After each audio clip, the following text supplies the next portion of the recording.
Okay, welcome to question 10 of the algebra quadratic recap questions. Question 10 I've sketched out already because I would never start a question like this without sketching it out so I can get my head around what we're talking about.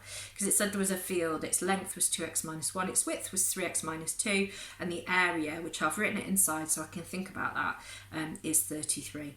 So not knowing where to start on this really, you've got to think about why they've told you it's the area of the field. Well, it's the area of the field because we get it by multiplying the length by the width. So I'm going to start off by doing that. Remember, we're trying to solve it, we're trying to find out what x is equal to. Because in the end, this question asks you what is the length and the width. So if we can find x, we can then substitute it in for the length and the width.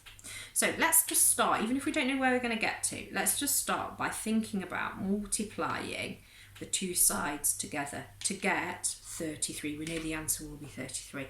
So again, hopefully you see the double brackets and you think, right, I'm going to multiply these two together. Even if I don't know where it's going to take me, let's do that.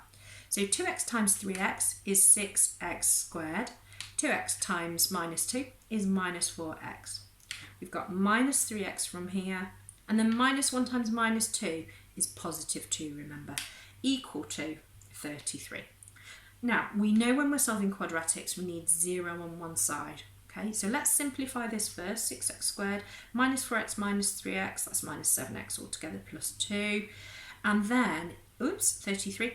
In order to get 0 on this side, I'm going to have to subtract 33 from both sides. So 6x squared minus 7x, but it's 2 minus 33. So it actually gives us minus 31 just there and leaves us with the 0 that we were looking for on there. Now, looking at these numbers, I don't think it's going to be much fun to factorise it. So what you need to do now is use the quadratic formula. Okay, now I'll write what the quadratic formula is to remind you here. It's minus b plus or minus, that gives you two alternatives. B squared minus the square root of b squared minus 4ac all over 2a. We memorised it in class, didn't we? But you could look it up anyway.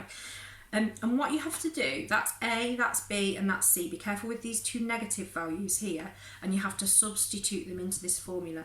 What you will get is two possible values of x because you'll change from the positive and the negative in your calculator.